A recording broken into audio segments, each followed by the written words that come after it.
MC yang telah memberikan waktu kepada saya untuk memandu acara ini. Pertama-tama marilah kita mengucap syukur kepada Tuhan Yang Maha Kuasa yang oleh perkenanannya kita boleh berkumpul dalam keadaan sehat di ruangan yang megah ini. Selamat datang kepada Ketua Dewan Kehormatan Parindo dan seluruh jajarannya. Selamat datang buat Bapak Ibu dari OJK. Selamat datang kepada Bapak Ibu Direksi dan Komisaris Perusahaan Piala Asuransi dan Reasuransi. Dan selamat datang kepada semua tamu undangan kami yang tidak dapat kami sebutkan satu persatu. Tidak lupa selamat berkarya kepada DPP Aparindo periode 2019-2022 yang baru saja dilantik beserta seluruh jajarannya. Terima kasih untuk kehadiran kita semua. Dilatar belakangi oleh keprihatinan kita terhadap masalah hukum ini. Oleh karena itulah perlu adanya peningkatan dalam melindungi secara hukum lewat semua program kerja para anggota Aparindo. Bapak Ibu yang saya hormati, untuk mengupas secara tuntas masalah-masalah yang telah saya uraikan tadi, telah hadir di hadapan kita seorang tokoh yang tidak asing lagi, yaitu Bapak Richard Haulusi. Kita berikan aplaus buat beliau, retainer lawyer ini, sehingga kita memiliki pemahaman yang lebih dalam terhadap peran retainer tersebut.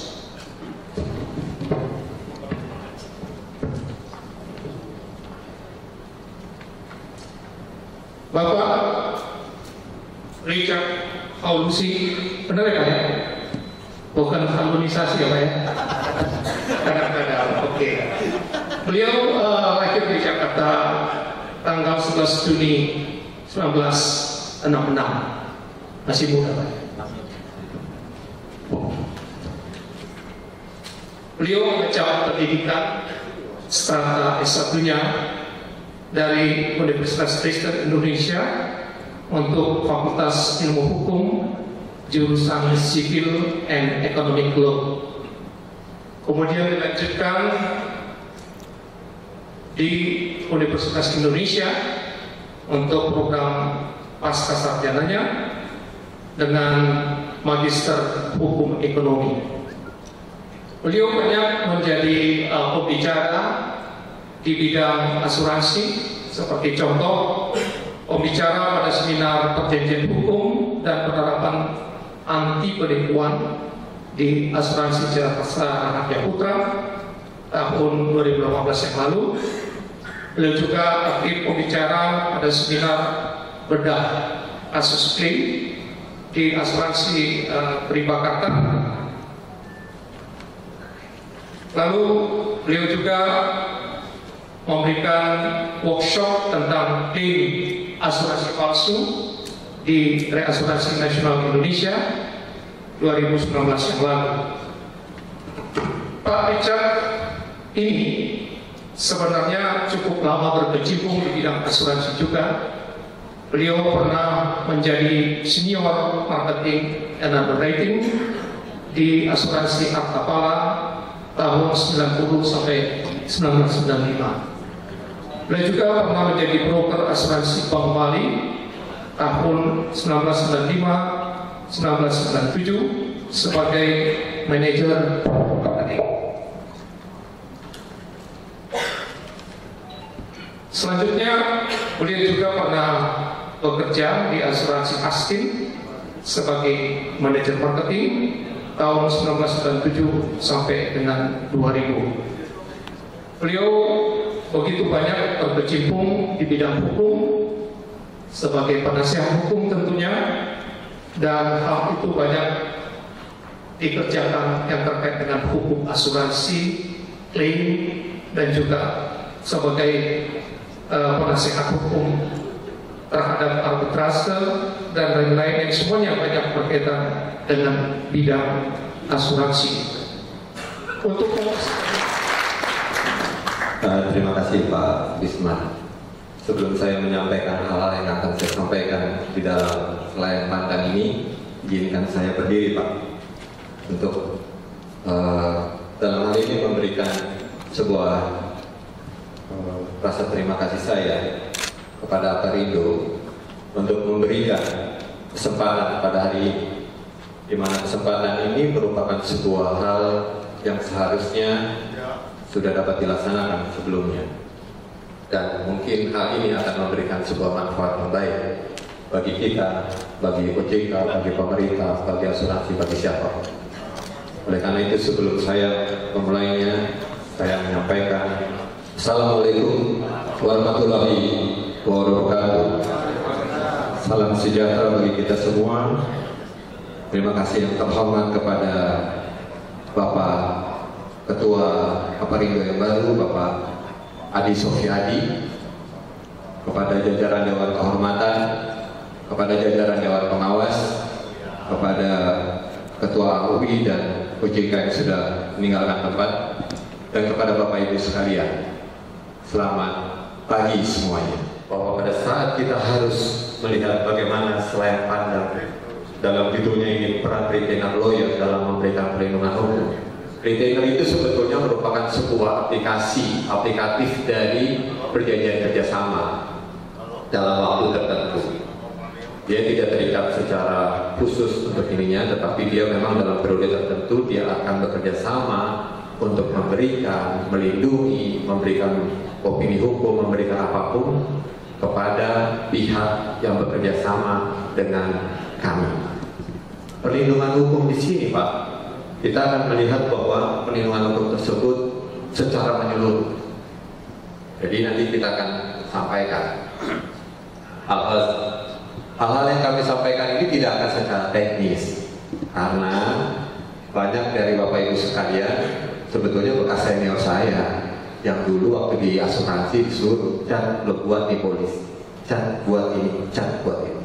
Dan sekarang saya diberikan kesempatan oleh para senior itu untuk berdiri di depan sini.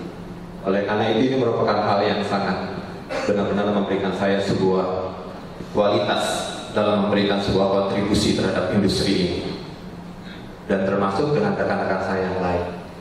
Jadi kalau Bapak Ibu melihat mengenai bagaimana saya harus memberikan kontribusi saya sebagai bagian dari Aparindo, bagian dari keluarga saya pun sebagian besar Aparindo, Pak.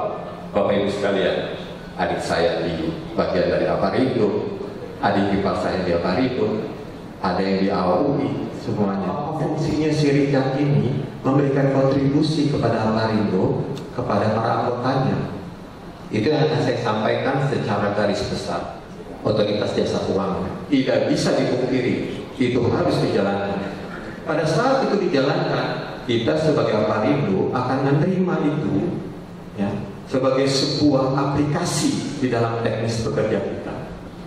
Pada saat kita aplikasi, seharusnya memang kita coba menelaah lebih lanjut secara hukum untuk melihat setiap peraturan tersebut bagaimana bisa diaplikasikan kepada para anggota. Apakah ada kelemahannya, adakah ada permasalahannya, apakah kekuatannya di mana? Itu gunanya kerjasama hukum ini. Jadi dari mulai awal kita sudah berupaya memayungi. Kita tidak akan melakukan intervensi terhadap OJK atas setiap permasalahan kasus saja, tidak. Tetapi memberikan sebuah masukan, kontribusi yang positif untuk melihat bahwa regulasi yang mereka buat kepada para pihak, para user di sini, para broker, para piala asuransi, semuanya dapat diaplikasikan di dalam kerja dan kinerja Bapak Ibu sekalian.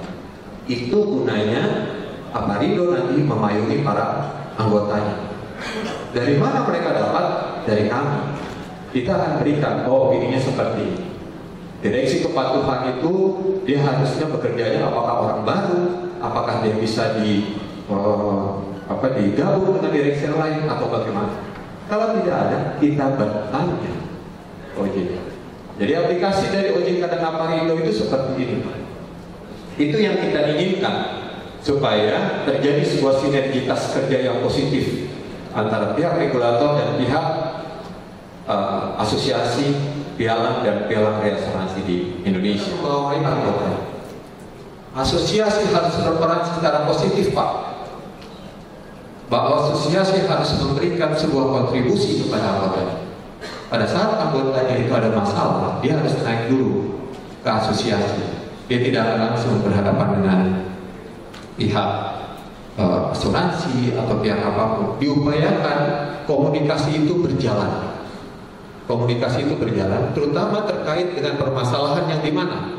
Apakah permasalahan dengan yang di OJK, dengan permasalahan tertanggung, atau dengan permasalahan dari pihak asuransi atau rekan-rekan lain.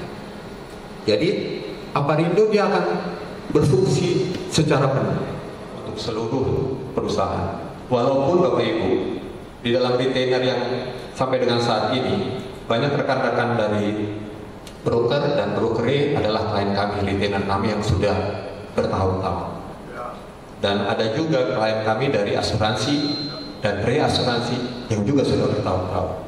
Artinya adalah kami untuk menjalankan posisi ini untuk melihat bahwa industri ini dapat berkembang dengan baik, berjalan dengan baik tanpa harus melakukan satu upaya hukum antara satu pihak dan pihak yang lain di pengadilan.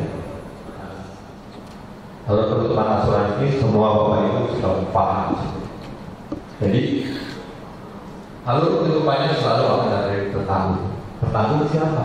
Tertanggung bisa pemerintah, tertanggung bisa bank, tertanggung bisa siapa? Oke. Tertanggung akan berhubungan dengan kita semua, dengan broker. Dulu kalau kita kerjasama dengan tertanggung atau di broker, kita akan lihat bahwa di antara itu ada kejadian. Jalankan aja semua. Yang penting dulu dapat bisnis. Gimana caranya lo dapat bisnis, lo jalan keluar, lo cari datangin bisnis itu ke broker. Berapa brokerage-nya, berapa semuanya eventnya. Kita lihat opininya, memberikan opini kepada Bapak Ibu sekalian bahwa inilah kelemahannya, inilah kekuatannya, ini harus direvisi, ini harus begini. Ini konteks yang harus coba menjadi sebuah tren ke depan. Bisnisnya tetap harus berjalan. Kenapa saya tetap upayakan melihat dari sisi marketingnya? Karena saya dulu marketing, Pak. Jadi aplikasi legal opinion saya selalu melihat untuk melihat bagaimana hal ini tetap dapat berjalan dan tidak menyebabkan sebuah tendensi yang menghambat marketing. Itu tidak. Tetapi jiwasraya tersebut, asuransi itu merupakan sebuah nokta, sebuah roda bagi industri ini secara keseluruhan. Artinya apa? Hal dari jiwasraya itu merupakan opportunity bagi Aparindo untuk datang pada pemerintah, untuk memperlihatkan bahwa sebaiknya untuk hal-hal yang memang bersinggungan dengan nilai yang besar atau masyarakat yang luas atau kepentingan dari negara ini, maka diikutsertakan kami Aparindo untuk menjadi bagian dari hal-hal yang menjadi sebuah risiko yang nantinya bisa kita pahami bersama. Kenapa? Broker itu dia tidak mempunyai pemikiran untuk mempersiapkan research rate, dia tidak perlu. Artinya konsentrasi kerja kita sebagai broker itu bisa lebih tersang, bisa lebih detail, bisa lebih kontrolnya lebih baik. Karena apa? Perjanjian yang dibuat antara tertanggung dengan pihak broker itu bukan hanya perjanjian yang memberikan sebuah mutual benefit atau win-win solution bagi kedua belah pihak. Tidak. Tetapi merupakan kontrol. Placing slip itu merupakan kontrol. Ya, merupakan kontrol. Di dalam placing slip yang Bapak Ibu berikan kepada pihak tertanggung itu merupakan kontrol. Flashing slip yang Bapak Ibu berikan kepada asuransi merupakan kontrol dari mulai insur, okupasi, semuanya, klausul, semuanya. Jadi tidak hanya bahwa dengan flashing slip ini saya dapat brokerage sekian, saya dapat komisi sekian, dan ada komisinya sekian. Tidak, dia kontrol selama satu masa penutupan. Itu yang mulai diaplikasikan untuk melihat bahwa kesempatan kasus tadi memberikan sebuah ruang, kesempatan kepada saya Aparindo untuk berbicara dengan pemerintah, untuk berbicara dengan pihak-pihak tertentu. Pakai kami untuk mencegah terjadinya hal-hal yang menyebabkan kerugian kepada pemerintah yang masih mendatang. Nah, itu bisa dibuat, itu bisa mulai dilakukan sebagai agenda dari pengurus yang baru. Industri asuransi, hubungan ini semuanya akan memberikan dampak peningkatan terhadap kinerja industri asuransi ke depannya. Binanya pada saat awal kalau ingin ditanyakan, silahkan datang ke Aparindo untuk melihat apa sebetulnya hal ini, apakah implikasinya dia akan memberikan sebuah permasalahan hukum atau tidak pada saat tentang waktu periode polisi ini akan dijalankan. Dan tidak semuanya kasus atau semuanya risiko yang akan Bapak Ibu terima menjadi kasus, tidak. Ya.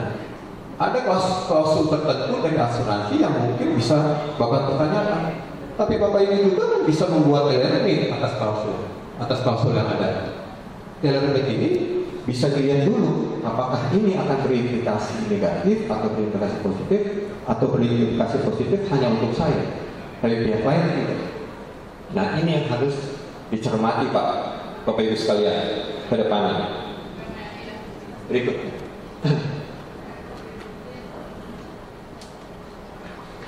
Ini saya hanya merupakan sebuah gambaran ilustrasi untuk ini. Jadi pada saat broker atau brokerage atau pialang-pialang asuransi, dia akan berhubungan dengan dua hal. Berhubungan dengan hal-hal korporasi. Hal-hal korporasi itu seperti apa? Misalnya Bapak punya satu Aparindo, dia akan dapat berjalan dengan baik. Artinya mereka tetap butuh Bapak Ibu sekalian. Dalam hal tertentu mereka tidak akan mungkin masuk direct, misalnya ke teman-teman di underwriter. Belum tentu. Dalam hal tertentu Bapak Ibu, mereka memerlukan Bapak Ibu sekalian. Karena kenapa? Kontrol tadi yang penting. Kontrol itu yang mereka perlukan. Administratif yang mereka perlukan. Administratif itu tidak bisa langsung dalam jumlah banyak.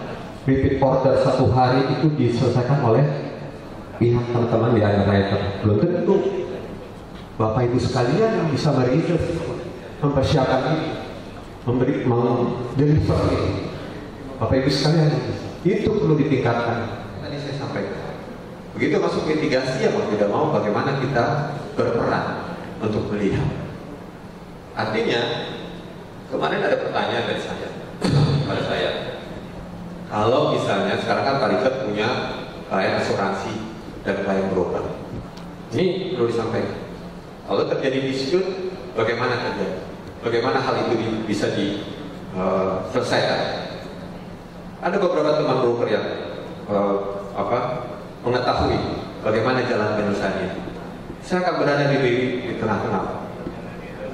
Dan sejauh ini ada beberapa kasus semuanya selesai. Ditanya ada atau tidak, yang kasusnya ternyata mereka tetap berkeinginan fight sampai terus. Ada Pak, ada. Saya pull out. Saya hanya akan mempersilahkan pihak broker atau pihak asuransi yang menuju. Tapi kalau itu digugat oleh tertanggung, saya akan meminta kedua belah pihak untuk melihat bagaimana kita bisa berkontribusi. Ada juga yang masuk di kedua-duanya bertempur Pak di pengadilan sampai jadi abu anak. Ujung-ujungnya balik lagi ke saya. Ada setelah 8 tahun berkasus 9 tahun akhirnya balik lagi.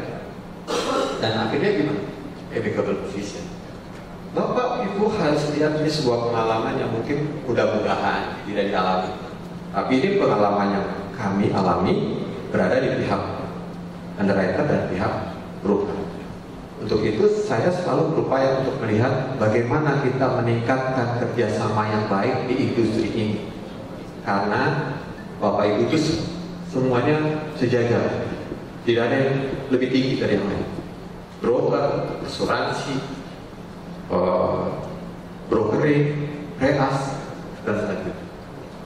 Jadi hal ini yang perlu dipahami kita semua. Tapi pada saat kami masuk sebagai sebuah kerjasama ini, saya tetap akan melihat bagaimana bisa memproteksi ini supaya kinerja dari Bapak Ibu sekalian atau rekan-rekan dari broker yang disampaikan ke Aparindo dapat diselesaikan dengan baik. Next.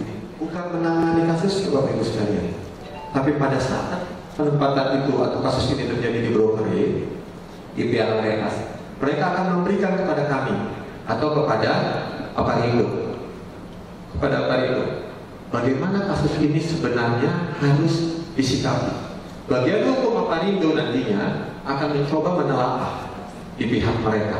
Mereka akan meminta kami untuk melihat dalam aplikatif andaikan kasus ini sampai dengan pengadilan bagaimana, sampai dengan OJK bagaimana, BPSK bagaimana, arbitrase bagaimana. Itulah gunanya lawyer yang ada di dalam kultur kerjasama ini.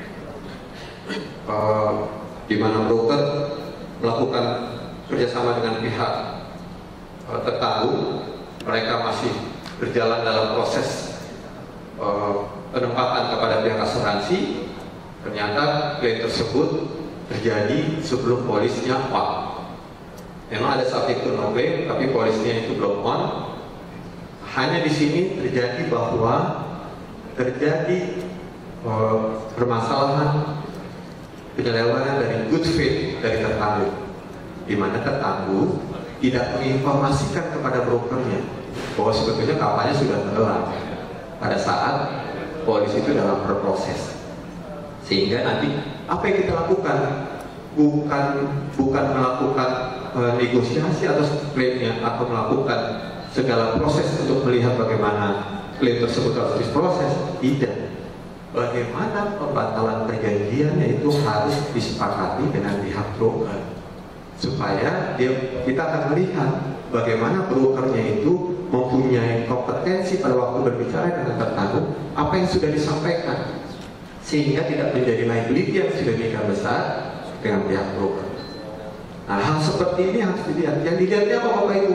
Perkembangannya ke depan adalah tertangguh sudah juga mengerti dengan asuransi, sehingga tertangguh itu juga perlu kita cermati dengan baik supaya hal-hal yang mereka sampaikan kepada pihak broker itu merupakan hal-hal yang sebetulnya sudah kami ketahui, sudah broker juga ketahui, dan bagaimana mereka punya good faith untuk melaksanakan ini. Hal seperti ini merupakan sebuah masukan, dua masukan tadi. Kalau ditanya masalah kasusnya, tidak akan cukup Bapak Ibu di 30 menit. 2 jam sendiri, 3 jam sendiri itu kita bahas. Tapi, nah, Bapak Ibu bisa minta bertanya apapun setelah ini, apa yang Bapak Ibu sampaikan, sehingga hal ini ke depannya kita bisa saling bekerja sama di beberapa kali.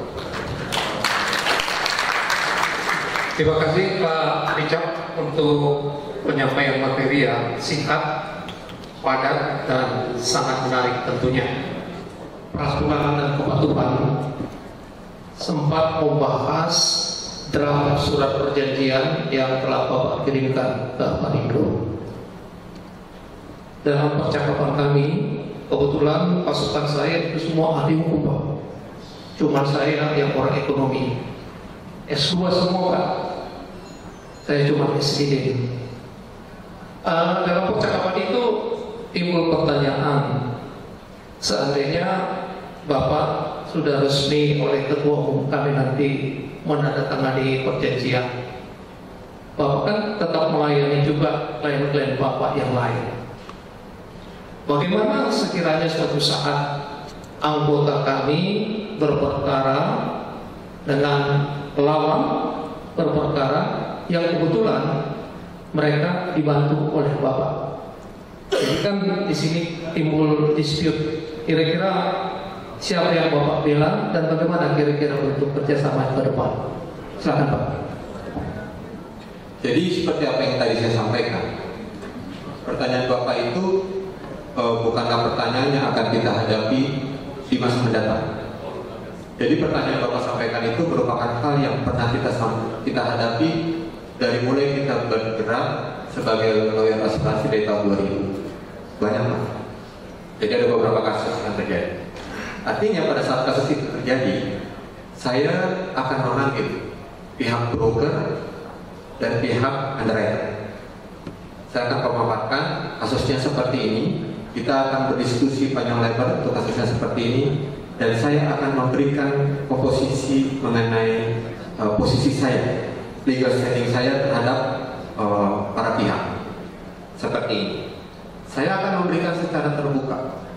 Tetapi kalau ada hal-hal yang diingin sampaikan secara tertutup, saya mau tidak mau akan memberikannya secara masing-masing dulu.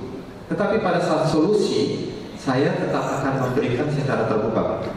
Artinya saya akan sampaikan kepada masing-masing pihak kelemahannya ini, kekuatannya ini, kelemahannya ini, kekuatannya ini.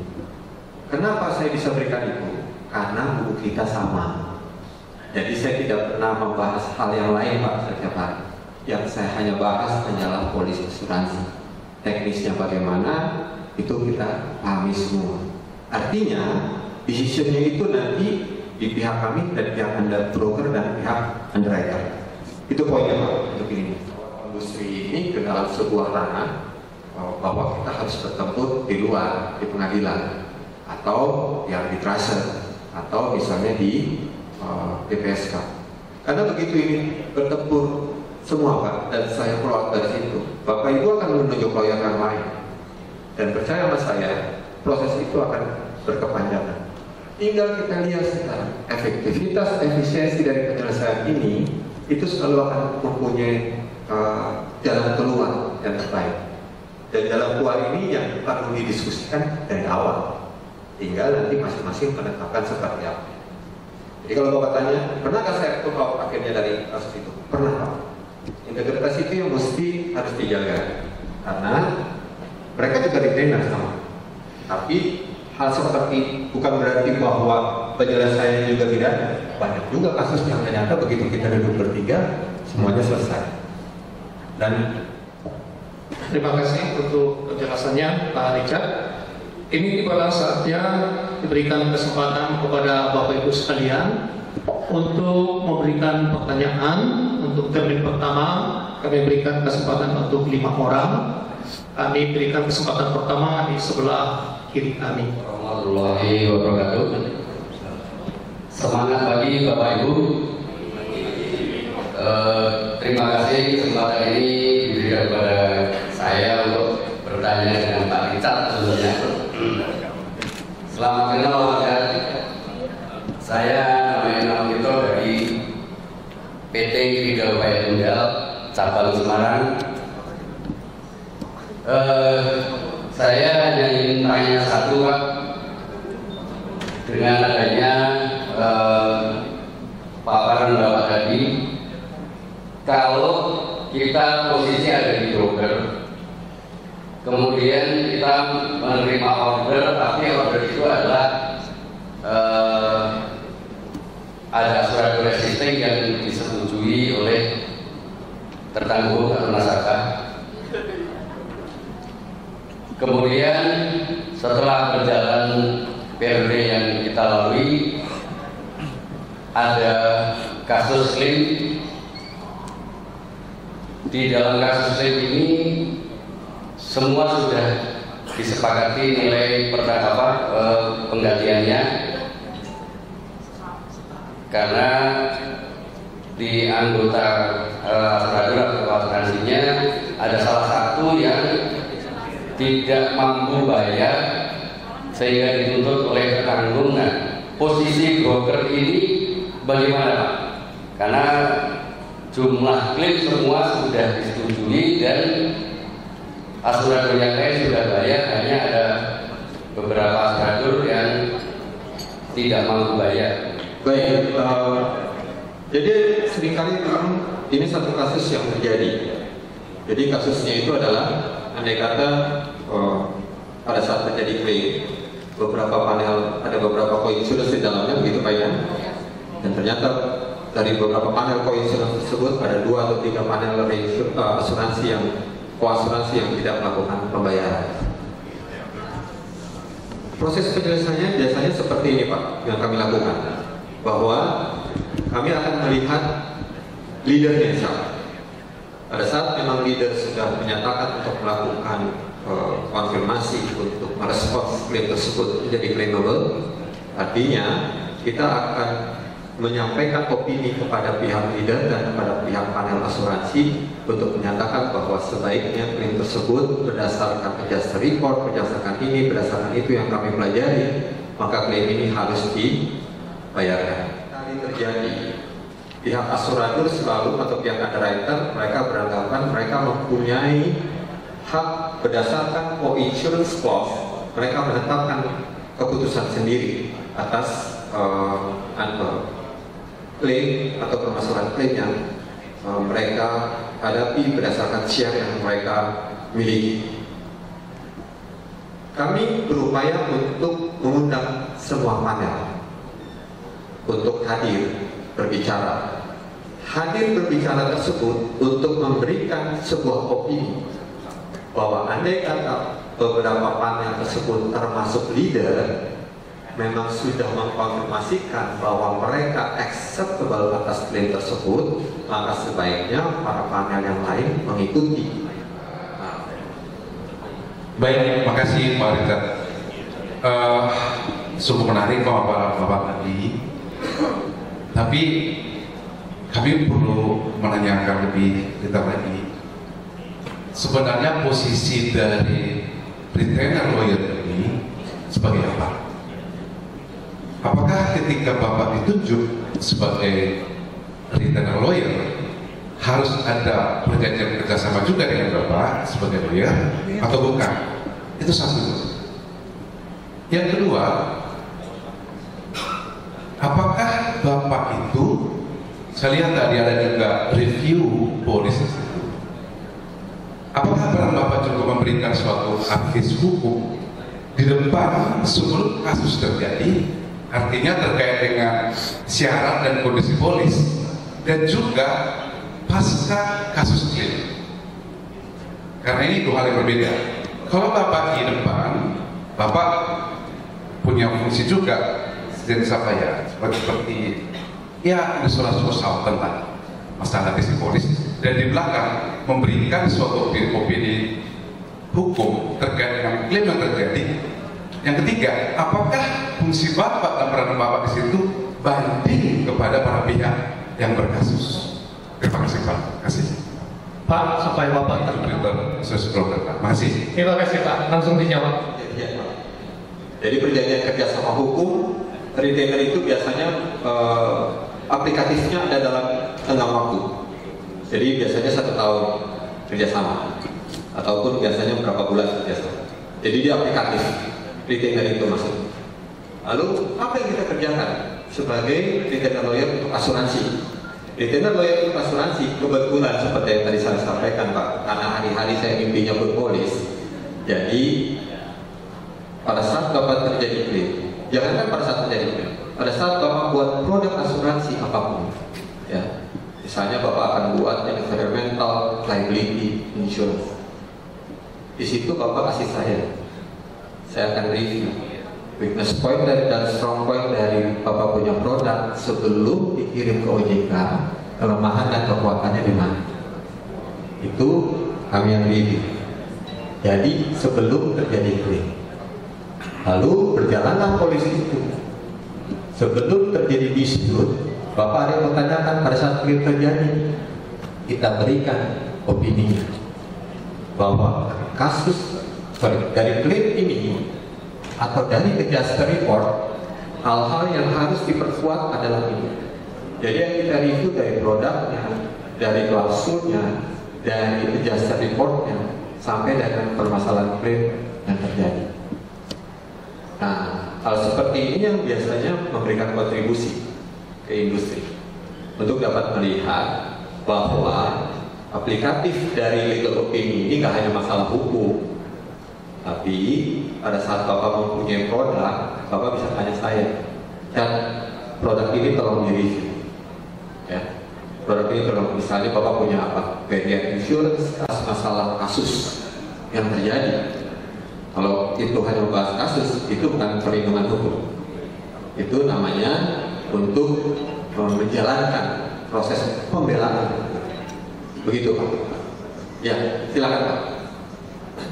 Ketika Bapak katakan kita punya suatu produk asuransi, dan pada saat yang sama sebelum kita ajukan katakan ke OJK untuk dapatkan itu produk, apakah opini Bapak itu di awal, kan ada di hulu nih Pak, di hulu Bapak berperan sebagai memberikan opini hukum terkait dengan isi dari perjanjian polis itu. Pertanyaan saya, apakah itu banding Pak? Ketika terjadi kemudian hari terjadi ternyata opini hukum yang Bapak berikan itu salah. Apa konsekuensinya Pak? Terima kasih. Opini hukum itu apalagi terhadap klausul ya, atau dalam terms and kondisi dari polis tersebut binding Pak pasti. Setiap opini yang dibuat oleh kami semuanya binding dan semuanya bisa memberikan pertanggungjawaban hukum kepada pihak usernya. Tidak akan mungkin Pak, begitu saya kasih Bapak punya produk dan ternyata apa yang saya sampaikan ini, opini yang saya sampaikan misalnya Pak ini salah, ini harusnya dirubah seperti ini, dan ternyata apa yang Bapak saya sampaikan kepada Bapak mempunyai dispute di kemudian hari dan saya tidak bisa mempertanggungjawabkan itu, saya akan mencoba untuk melihat bagaimana pertanggungjawaban hukum atas review tadi terhadap kasus yang Bapak hadapi. Nah, di mana ditanya? Di mana adanya di perjanjian? Jadi waktu Bapak lihat itu, makanya kami harus tim kami di kantor Pak, tidak ada baca yang lain. Baik, kita undang-undang hukum perdata sama hukum pidana itu hanya sebagai tambahan bagi mereka. Bapak Ibu sampaikan di dalam wording tersebut. Begitu Pak.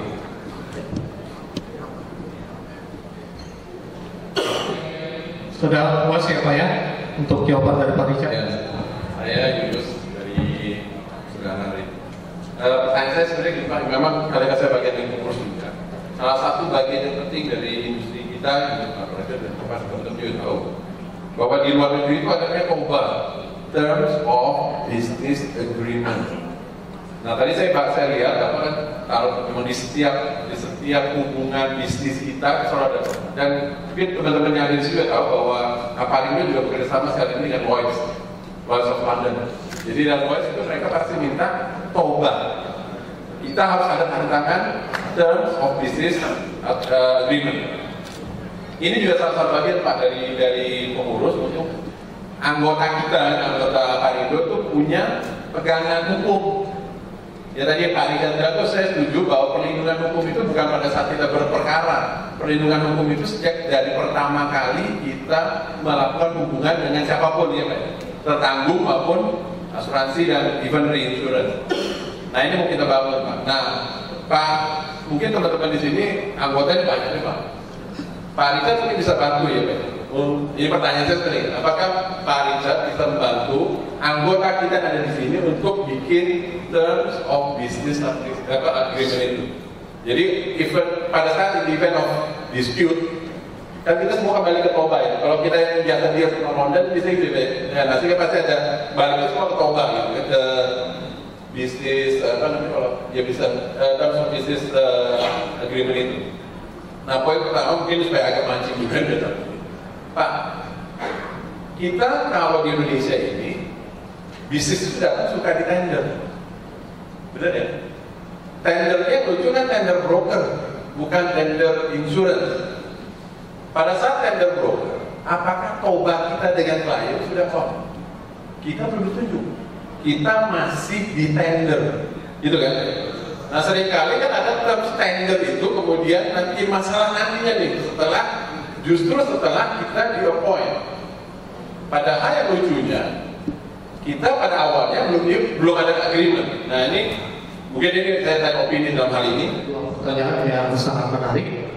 Saya kira langsung dijawab ya, Pak Richard. Terima kasih. Baik, Pak Julius, jadi TOBA itu, Term of Business Agreement itu memang sekarang sudah mulai diaplikasikan oleh berbagai macam bukan perusahaan, organisasi, asuransi, terutama asuransi kita bahas di luar. Begitu juga waktu saya mencoba bekerja sama dengan Singapore International Arbitration Center. Karena ada beberapa banyak kasus kita yang di luar itu berhubungan dengan siap. Dan ternyata terakhir mereka minta, Chat, bagaimana kalau aplikasi pelaksanaan dari kerjasama ini, kalau misalnya ada panel dari asuransinya atau brokernya, mereka buat dulu TOBA-nya. Jadi TOBA itu Bapak Ibu, itu memang kalau Bapak Ibu harus merupakan sebuah diversifikasi dari teknis manajemen perusahaan yang berkembang ke depannya, dan itu akan diminta oleh banyak pihak di luar. Mungkin belum semuanya, tapi mengarah ke arah sana. Bisnisnya datang, baru kami akan coba prepare dengan pihak lawyer atau retainer lawyernya untuk mencoba melihat bagaimana aplikasi atau sertifikat itu bisa diberikan kepada pihak broker. TOBA itu yang sekarang ini mencoba dijalankan. Maka saya ingin menyampaikan beberapa poin yang telah disampaikan oleh Bapak Richard sebelumnya. Kasus hukum.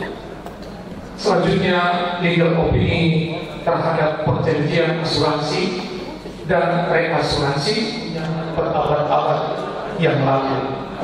Dia katakan demikian, rancangan gagal kalau tidak ada pertimbangan, tetapi terlaksana kalau penasihat banyak. Sekali lagi, rancangan gagal kalau tidak ada pertimbangan, tetapi terlaksana kalau penasihat banyak. Kita bersyukur ada penasihat kita sekarang yang akan bekerja sama dengan kita ke depan untuk membantu kita menghadapi masalah hukum. Kita berikan big applause kepada Pak Richard.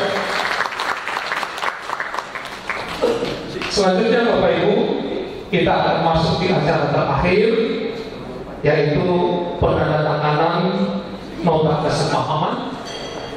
Nama saya Richard Haulusi. Saya saat ini bekerja di konsultan hukum atau menjadi partner di Haulusi Richard & Partners, di mana sebelum saya mulai bekerja sebagai konsultan hukum atau sebagai advokat itu sejak tahun 2000. Jadi sudah 20 tahun saya berkecimpung khusus di dalam hukum asuransi, khusus dalam mendampingi atau menjadi bagian industri asuransi ini, baik dari perusahaan asuransi maupun broker, reasuransi, loss adjuster, brokering, di dalam permasalahan hukum yang terkait dengan kerja dan kinerja mereka. Sebelumnya, karena saya sebelumnya selama 10 tahun sebelumnya itu saya memang bekerja di industri asuransi. Saya pernah bekerja di perusahaan asuransi Rapala, saya pernah bekerja di broker asuransi Kembali ataupun di asuransi Hasti. Pengalaman 10 tahun itu memberikan saya sebuah pemahaman bahwa saya harus bergerak, memberikan yang terbaik terhadap industri ini ke depan. Bergerak tersebut, saya pakai kesempatan itu adalah menjadi advokat ataupun konsultan hukum di bidang asuransi. Jadi, di bidang asuransi itu terkait dengan apa? Terkait dengan reasuransi, asuransi, broker, loss adjuster. Bahwa kesempatan yang dipakai sekarang oleh Aprarindo untuk bekerja sama ini merupakan sebuah hal yang baik ke depan. Sehingga bagaimana mendukung kinerja ke depannya itu merupakan hal yang sangat positif. Jadi dari Aprarindo, ada AUI atau AAJI, semuanya bergerak untuk saling mendukung di bawah para anggotanya, saling memberikan kontribusi yang positif. Di situ diperlukan sebuah konsultan hukum yang baik, diperlukan advokat, diperlukan sebuah pelayanan jasa hukum yang benar-benar berkompeten, yang juga nantinya bisa memberikan masukan terhadap pihak OJK, Otoritas Jasa Keuangan, untuk memberikan bagaimana solusi-solusi yang terbaik di dalam setiap regulasi yang dibuat, setiap permasalahan hukum yang terjadi, sehingga sinergitas itu dapat dibangun dengan baik di masa-masa ini.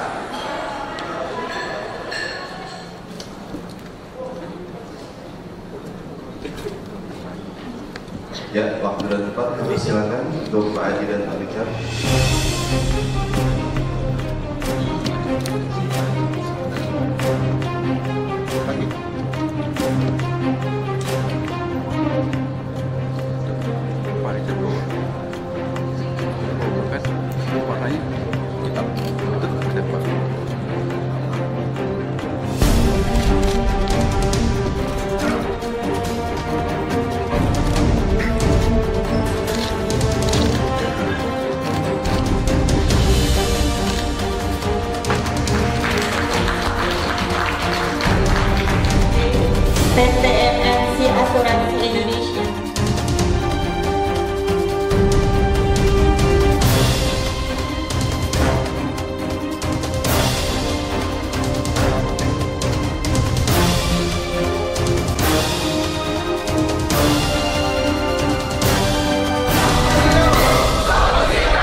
acara pelantikan Pengurus Aparindo 2019-2020.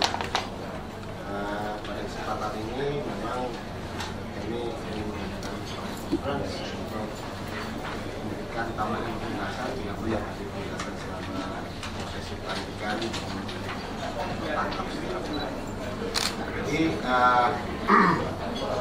pemilihan ketua umum yang baru 2019-2022 itu dilakukan bulan kita itu merupakan formatur tunggal untuk membentuk kepengurusan yang baru.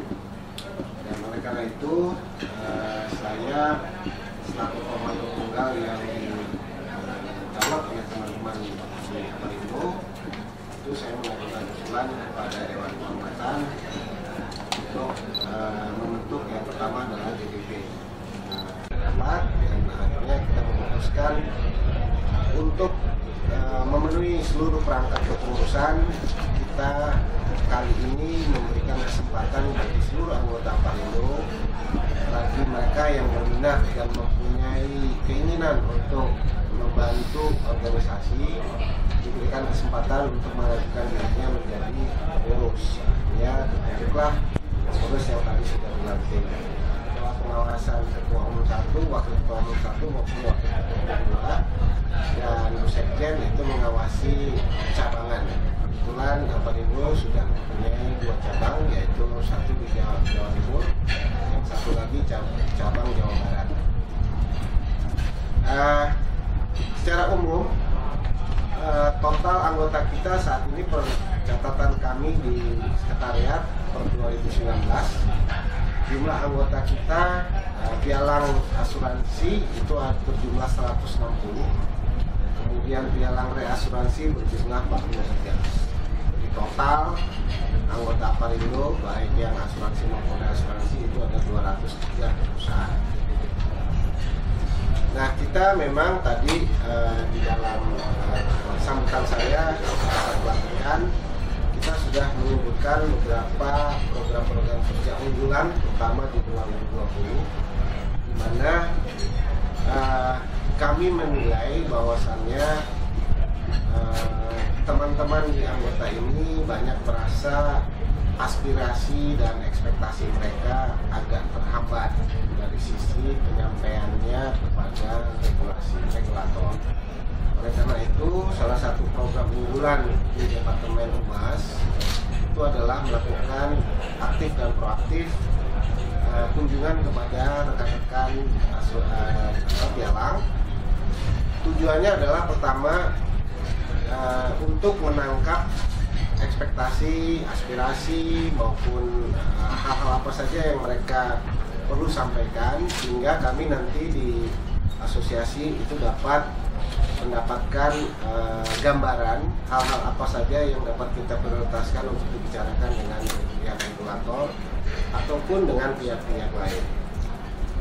Itu untuk Departemen Humas. Kemudian untuk Departemen Diklat, salah satu yang menjadi program unggulan dari Diklat adalah mengedepankan pendidikan-pendidikan yang bersifat manajerial, kemampuan manajerial dari kawan-kawan di anggota. Karena memang selama ini kita banyak sekali masih rancu antara fokus pendidikan untuk kompetensi individual atau untuk mendidik kemampuan pengurus dari anggota Aparindo untuk menjalankan usahanya secara satu memenuhi aturan regulator, kemudian memenuhi kode-kode etik yang berlaku, compliance issues itu juga menjadi masalah di sebagian anggota kita.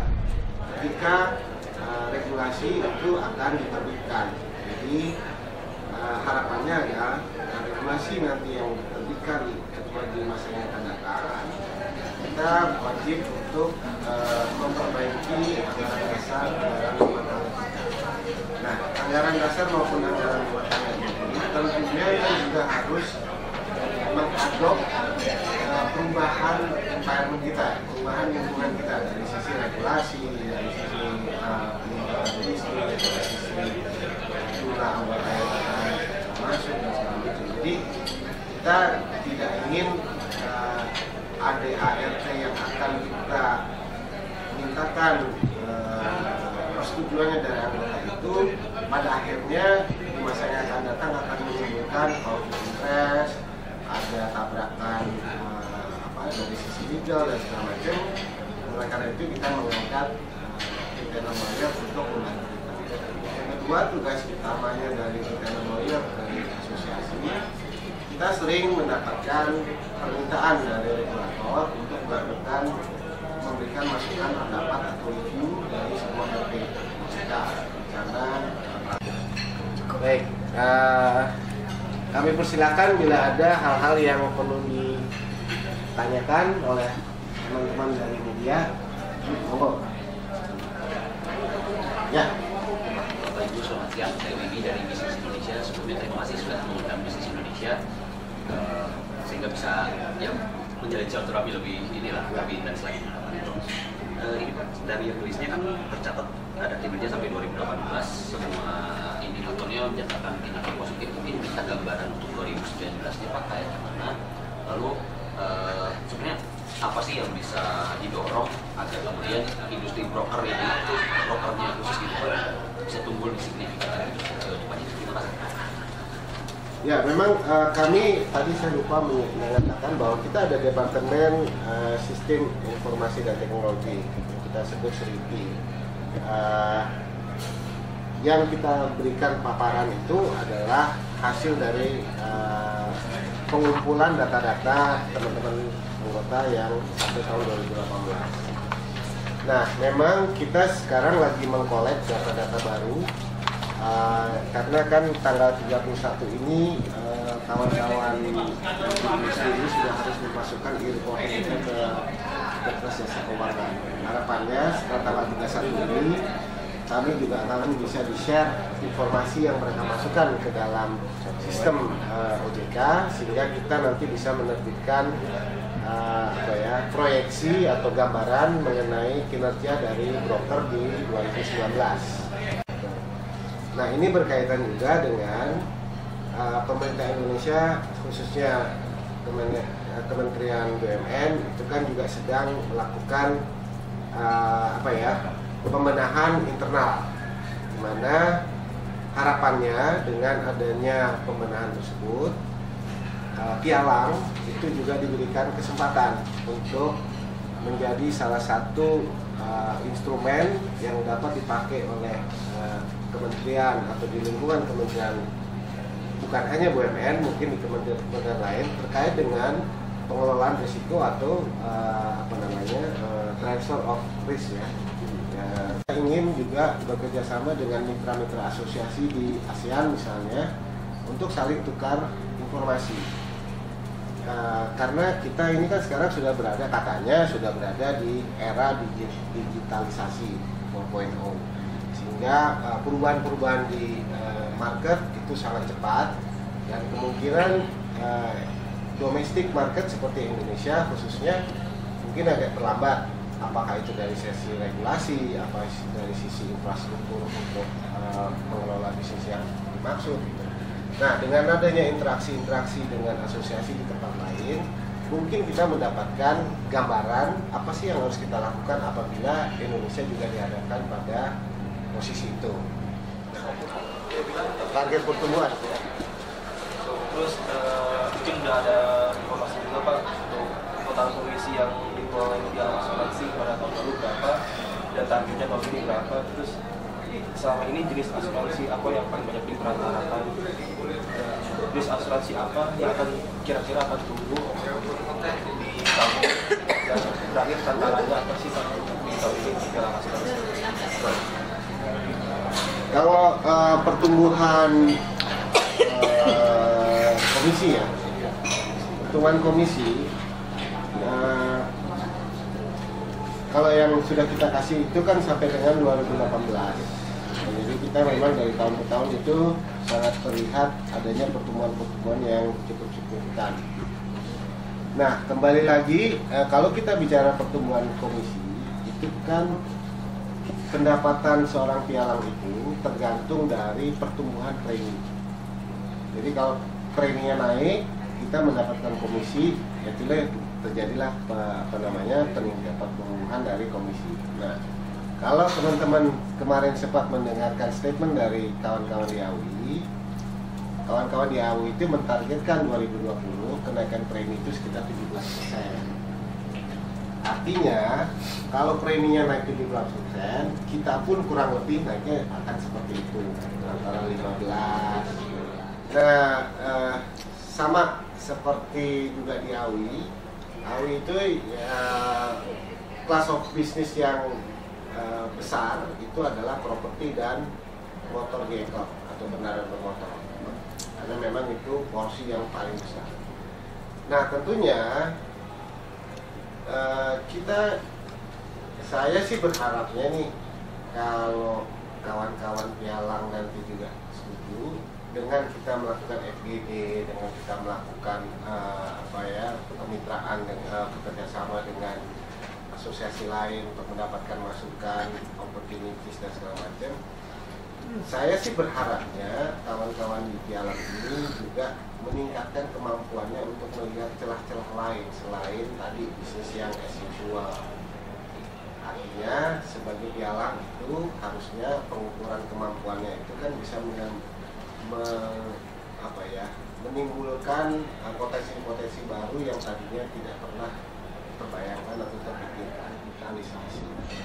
Jadi produk-produk asuransi itu saluran distribusinya bisa direct melalui fasilitas online. Nah, untuk itu ada sisi-sisi tertentu yang belum kepikiran nih dari regulasi. Kalau itu dibuka, sisi legalnya itu nanti siapa yang akan mempertanggungjawabkan? Karena kalau kita beli online, saya bisa beli polis yang terbitnya tuh di Vietnam, di Malaysia, dimanapun yang kita nggak pernah tahu perusahaannya tuh munafilitas seperti apa dan lain-lain. Seperti kasus yang kemarin itu kan juga begitu, nggak ada keterlibatan broker di antara klien dengan asuransi. Nah, tentunya sekali lagi tadi ini kan kesempatan buat Aparindo sebagai asosiasi untuk juga dengan adanya FGD, dengan adanya sarasehan, dengan adanya konsultasi dengan berbagai pihak, itu kita bisa memberikan masukan kepada OJK misalnya, Pak, ini nanti ke depan ini dalam waktu tertentu akan timbul produk ini karena informasi dari mitra kita di Malaysia, di Singapura, di Vietnam atau dimanapun itu sudah mulai ke sana. Nah, artinya di sini sudah harus siap-siap perangkat peraturannya, infrastrukturnya, siapa yang boleh dapat izin dan lain-lain gitu ya. Bisnis ansihnya kan kita. Bisnis ansihnya ya kami lah pedagang. Keuntungan berapa, besar apa segala macam. Yang diharapkan adalah apabila ada regulasi itu kan lebih mengatur di kondak. Kalau ada yang menipu di antara kami, yes, silakan. Yes. Kalau ada yang berbuat curang, yes. Tetapi memperoleh keuntungan, memperluas bisnis dan segala macam, kita justru perlu dorongan yang perlunya, instead dibandingkan dengan aturan-aturan yang mungkin banyak. Aturan harusnya arahnya ke sana. Aturan harusnya adalah menjaga agar kita kontraknya benar. Tapi kesempatan bisnisnya tetap harus terbuka. Jangan kemudian aturan mengungkung kesempatan bisnis, kan itu jadi. Kembali ke tempat tadi mungkin sekali masukan. Memang kami berbeda dengan agent, Pak. Governance kita agak beda. Tembakannya pun beda. Kami lebih ke besar biasanya. Posisi dan tadi juga kalau class of business kita lebih banyak ke properti dan kita nggak main motor, Pak, biasanya. Motor cuma lebih kurang lebih 4% dari total portofolio nasional broker. Broker hanya main 4% dari total nasional premi motor. Jadi very small sebenarnya. Pemain besarnya Bapak Ibu tahu, pembiayaan. Ya. Kami lebih banyak ada di properti dan segala macam. Tapi properti yang sifatnya industri, yes, again, bukan rumah juga biasanya, tapi properti industri, teknis, asuransi, tadi konsulat segala macam itu dan itu. Nah, yang memang agak miss adalah bagaimana kemudian mengelola perusahaannya. Kami dokter, tapi mengelola rumah sakit kan beda, iya kan? Dokter ahli bukan belum tentu jago mengelola rumah sakit. Nah, karena kami domainnya di perusahaannya kan Aparindo kan, P-nya ada 2 P. Satu P-nya kan perusahaan piala. Jadi makanya tadi Pak program kerja ke depan adalah coba membangun bagaimana membangun perusahaannya gitu. Termasuk tadi kan ada komunikasi dan lawyer dan segala macam, itu kan arahnya ke sana sebenarnya gitu. Oke, teknik asuransinya kita tahu lah, kebakaran ini dijamin apa enggak, ini dijamin apa enggak, itu kan teknis insurance. Tapi teknis membangun perusahaan is a different thing, ya kan. Nah kemudian harapan kita dengan regulasi tadi yang kemudian berbicara soal KNB, kita support di KNB Pak, tolong ditulis juga ternyata. Terus apa yang kita support di KNB, hidup di KNB gitu kan maksudnya tapi poinnya memang harapannya kan ada dong, ya kan. Harapannya adalah bahwa regulasi yang ada kalau bisa memang menghukum orang yang salah, orang yang berbuat curang nih. Tetapi regulasi juga kemudian membuka kesempatan untuk memperluas peluang usaha. Itu sih harapannya. Bukan berhalangan yang lain. Kemarin harus manggung di ini soalnya. Jadi sekali lagi saya ingin menekankan saja, ada perbedaan yang yang tidak bisa ditawar antara posisi agent dengan broker, dengan pialang. Agent itu bertanggung jawab dan di bawah pengawasan murni 100% di bawahnya asuransi. Dan sebenarnya seorang agent yang mewakili satu perusahaan asuransi tidak bisa menjual produk asuransi yang lain. Ketentuannya. Jadi kalau saya sudah agent PTA, saya nggak bisa jadi agent PTB. Ya. Itu bedanya di situ. Terhadap posisinya penanggung. Apakah itu kita bicara terms and condition polis, apakah itu pada saat terjadi negosiasi klaim, ya, kita semuanya membela haknya dari klien. Karena kita secara aturan tidak boleh cross selling dalam pengertian cross dari asuransinya gitu ya. Akhirnya kita bilang, Bill, kita bikin PT yuk. Kita bikin PT, lalu PTA, mewakili PTA, PTB, PTC. Jadi akhirnya terjadilah yang namanya entitas agent atau PT agent. Menjadi jalan itu syaratnya ketat, harus punya modal, harus punya asuransi PI, harus memenuhi PJK 68, 70, bla bla bla. Sehingga kami pun sebagai pialang itu menghadapi juga kemungkinan legal cases karena kita berhadapan langsung baik dengan petanggung maupun dengan asuransi. Kalau agent ada apa-apa dilari, sorry nih, sering melakukan sisi